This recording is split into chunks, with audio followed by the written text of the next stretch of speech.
Salut chers amis téléspectateurs, bienvenue sur la chaîne Congo Culture. Je suis Monessia Mboussa, je vous présente l'émission Le Livre et son auteur. Aujourd'hui, nous avons comme invité Henriette Christella de Lourdes Mukasa Ngala, auteur du livre Le tournant de ma vie. Le tournant de ma vie est une pièce de théâtre publiée en septembre 2022, la maison d'édition L'Harmattan. Au cours de cet entretien avec Madame Henriette Mukasa, nous allons d'abord parler d'elle, ensuite de son œuvre.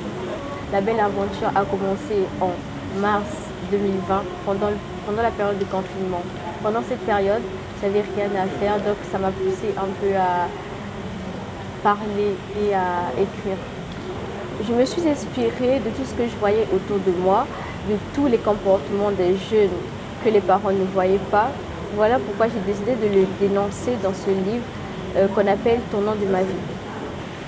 Henriette, tu as commencé à écrire avant cette période de confinement ou bien c'était juste pendant cette période de confinement que tu as commencé? Et quelle était ta motivation? Ce qui m'a poussé à écrire, c'est un peu du vécu, passer à l'école, tout ça. En fait, les comportements que je voyais des autres qui ne me plaisaient pas, vu que les gens ne m'écoutaient pas, j'avais vraiment envie de les parler et je ne pouvais pas parce que les gens ne m'écoutaient pas. Donc, ça m'a vraiment poussé à écrire, à vouloir parler par des lettres, par des papiers, tout ça. C'est un peu ça. C'est un peu ça. Et qu'est-ce que tu voyais à l'école qui ne te plaisait pas? Moi, j'aimais pas voir les autres souffrir ou bien j'aimais pas la moquerie, vu que dans notre école, en tout cas, c'est la base. Les élèves sont là, ils se moquent, ils font des gangs, des clans, etc. Moi, tout ça, en tout cas, je n'aimais pas du tout. Et tu n'es pas dans ces gangs, ces clans et tout? Non, moi, j'étais vraiment à l'écart. Tu étais à l'écart. Oui. Voilà pourquoi tu as préféré écrire, dénoncer en fait tout ce qui se passait autour de toi. Oui, voilà. J'ai jugé utile de dénoncer les comportements défiants que je voyais à l'école par l'écriture. Alors ces comportements, je peux citer la moquerie, etc., l'harcèlement, tout ça, un peu de ça. Surtout la moquerie. Donc les gens, ils étaient là, ils se croyaient toujours supérieurs aux autres par rapport au travail de leur père, etc., tout ça. Toujours, ces personnes qui ont toujours voulu mettre les autres à l'écart. Ces personnes qui ont toujours voulu marcher, exemple, entre riches et vous mettez les pauvres à côté. Pourtant, c'est pas ça. À l'école, on peut dire que c'est juste l'argent des parents. Donc, dans mon livre, je dénonce un peu tout ça. Si. Que fais-tu dans la vie? Je suis élève en classe de première à Anne-Marie Javoué. Et je suis écrivaine, comme vous pouvez le voir. Auteur du livre Tournant de ma vie. Tu es fille de qui? Je suis la fille de Mukasa Christella, qui est mon père. Et Mukasa né Léono Léa, ma mère. Alors, avant que tu écrives ton livre, et là tu as déjà écrit, y a-t-il une différence à l'école? Est-ce que tes amis ont un peu de la considération par rapport à ce que tu as eu à écrire? Il y a eu une différence, je ne peux pas dire qu'il n'y a pas eu, mais il y a eu. À l'école, par rapport à mes amis, bon, rien n'a changé. C'est toujours Henriette, la même, mais c'est juste qu'elle écrit des livres maintenant. Mais par contre, dans les couloirs, il y a d'autres élèves que je ne connais pas qui peuvent savoir et se dire que la fille c'est Henriette, elle écrit un livre et tout. C'est souvent comme ça, donc en gros, rien n'a changé.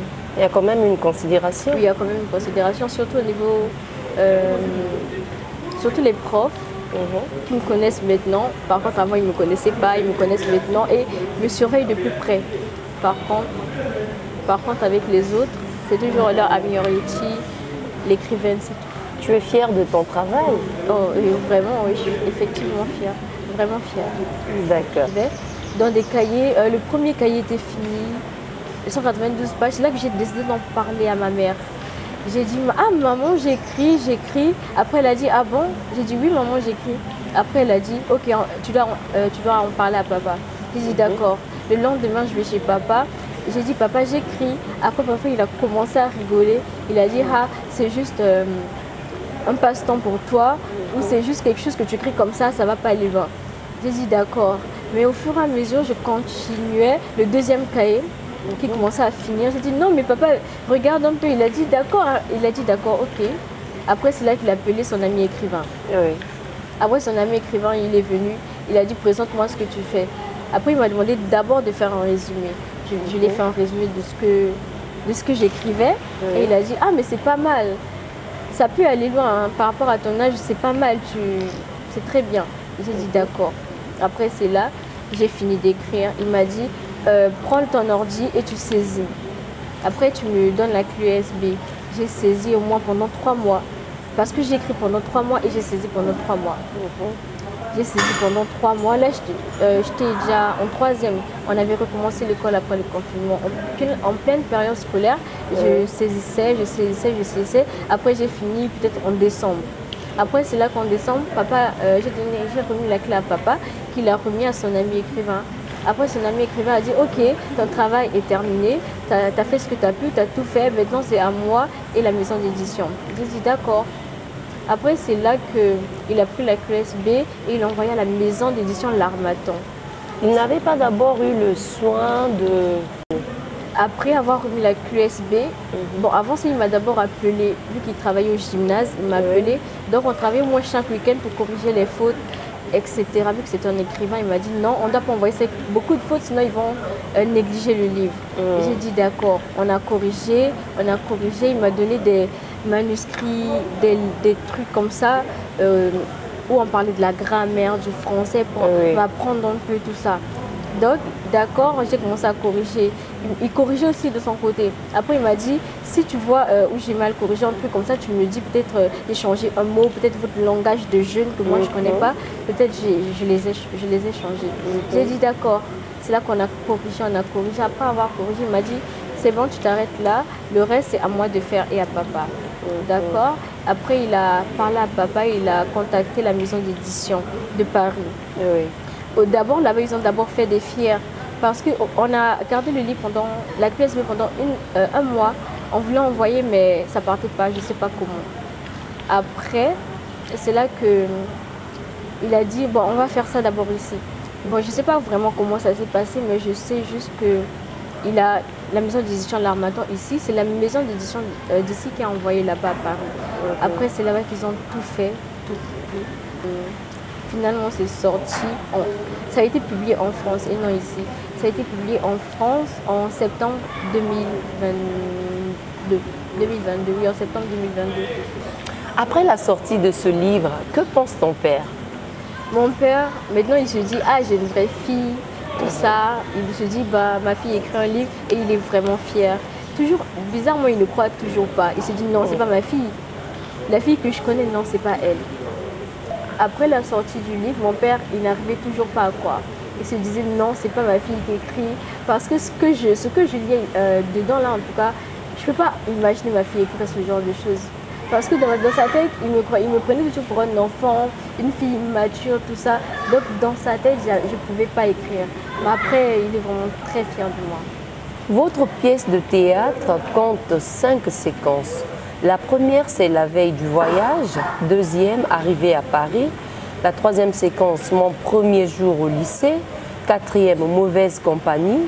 Cinquième, le tournant de ma vie. Alors, commençons par la première séquence, la veille du voyage. Qu'est-ce qu'on peut comprendre par là?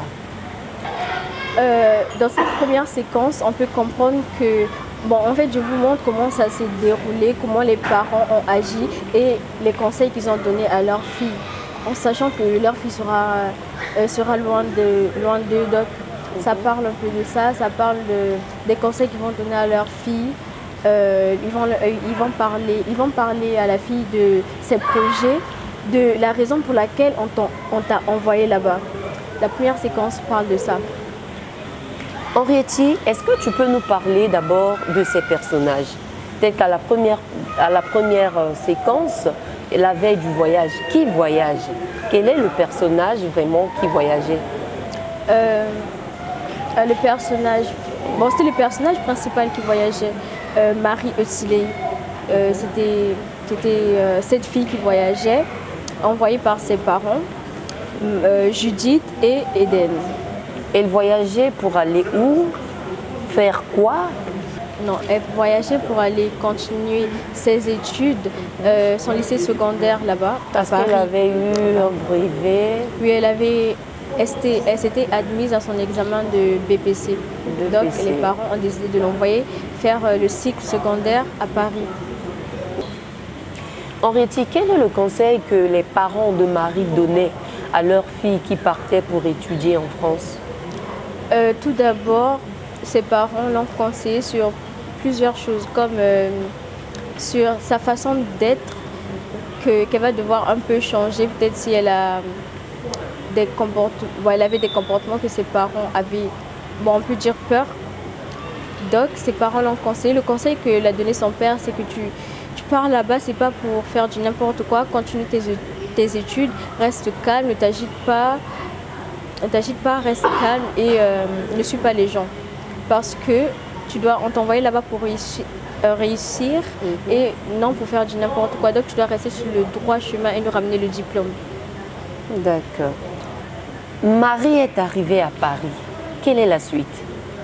Arrivée là-bas, elle était trop contente car elle a toujours voulu arriver. Arrivée là-bas, elle regardait partout. Bon, le premier jour, on peut dire elle regardait partout. Elle sautait de joie, elle était vraiment contente.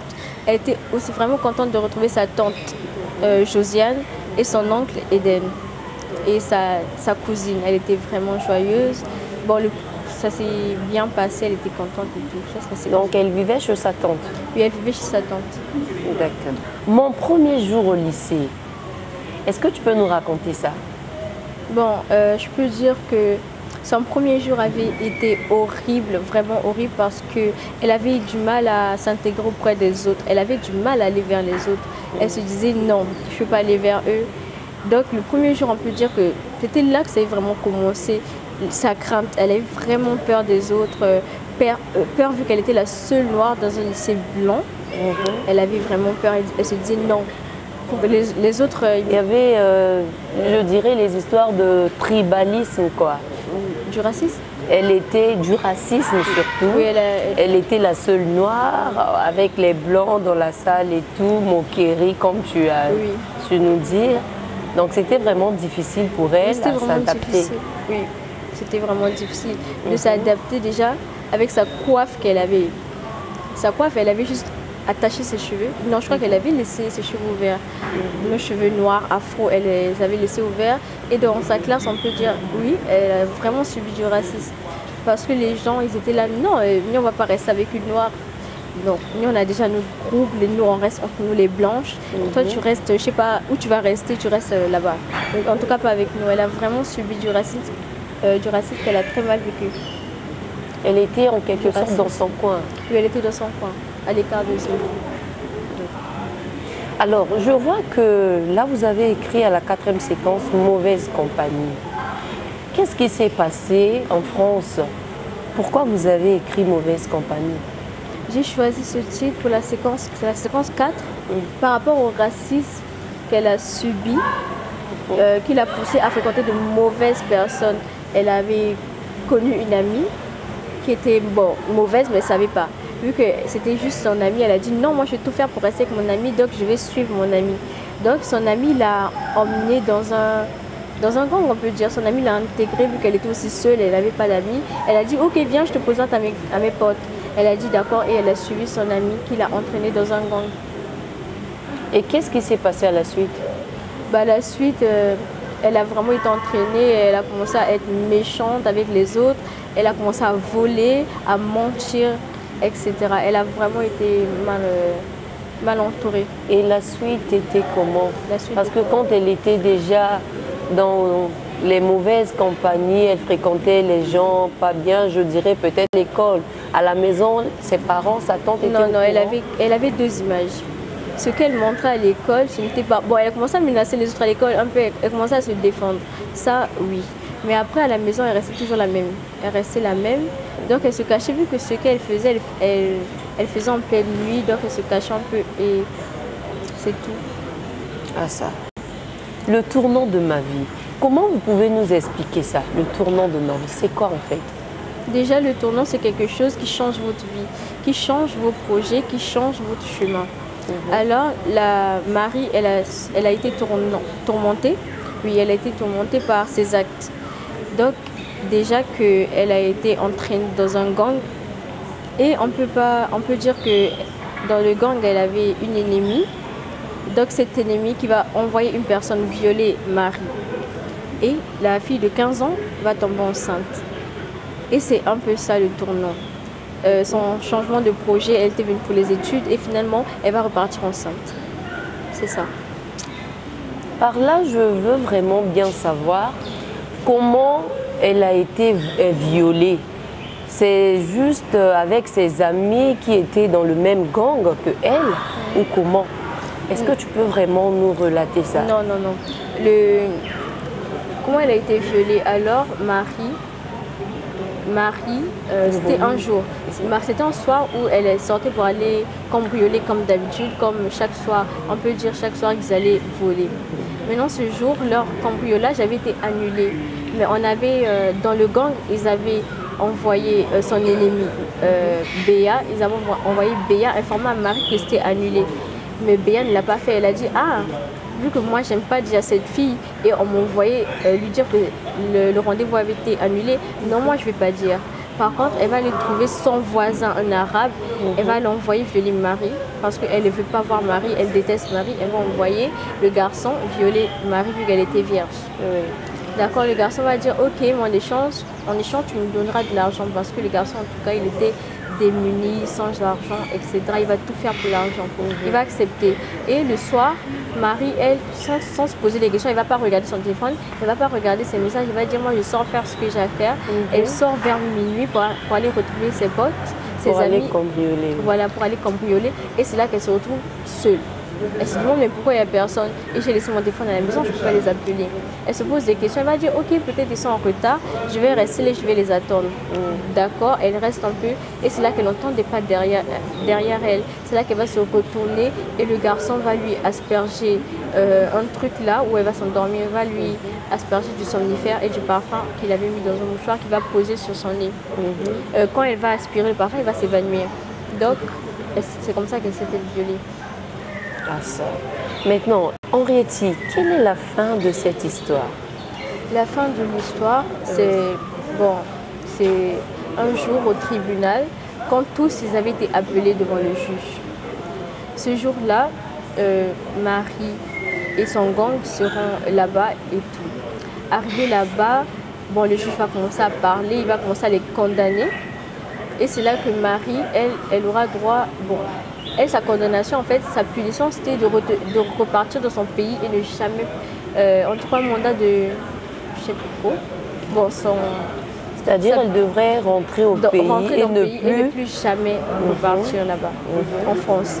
Donc Marie, elle, vu qu'elle avait, on peut dire son copain du quartier, c'est un blanc, vu qu'elle est enceinte et tout, son copain va dire non. Moi, je ne vais pas laisser cette fille partir, je l'aime. Donc, je vais aller vers elle et demander Marie en mariage. Il va aller devant elle, il va demander Marie en mariage.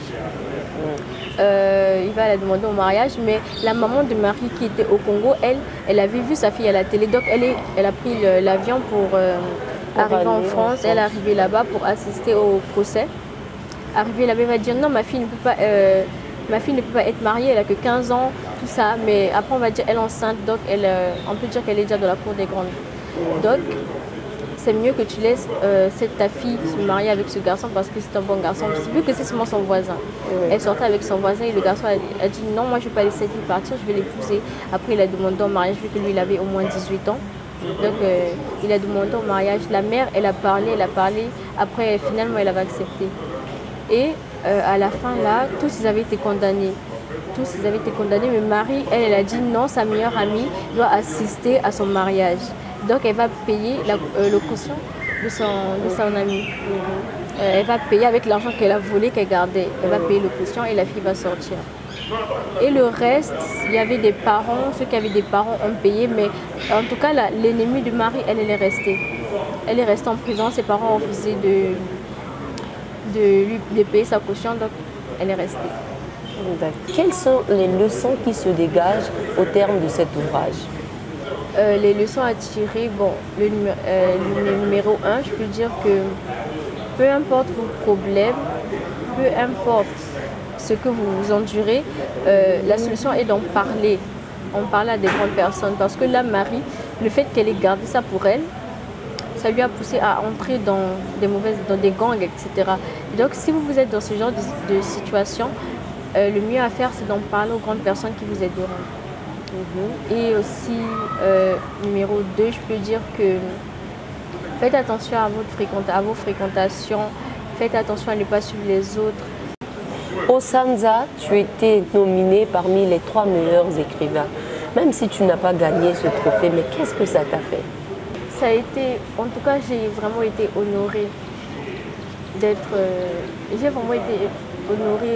par cette invitation, car le fait de se retrouver au milieu des artistes, des meilleurs artistes congolais, au milieu des autorités, et le fait d'être nominé en moins d'un an de la sortie de mon livre, en tout cas, j'ai trop été fière de moi et vraiment, ça m'avait vraiment fait plaisir. Et quels sont tes objectifs après avoir écrit cet ouvrage? Déjà, je tiens à dire que je ne suis pas pressée d'écrire un nouveau. Pour l'instant, j'exploite d'abord ce livre en essayant de le mettre en scène, de faire des mises en scène, de le faire connaître. D'abord, je dois faire connaître ce livre, faire passer vraiment le message. Oui, faire passer le message par des scènes, des pièces de théâtre, etc. Donc l'objectif pour le moment, c'est ça.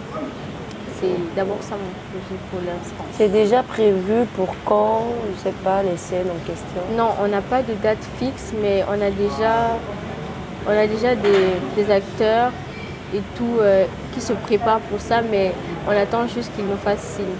Mais on a déjà prévu la pièce de théâtre. Et où peut-on trouver ce livre? Comment on peut faire pour en avoir, pour acheter? Ces livres ne sont pas encore nouveaux.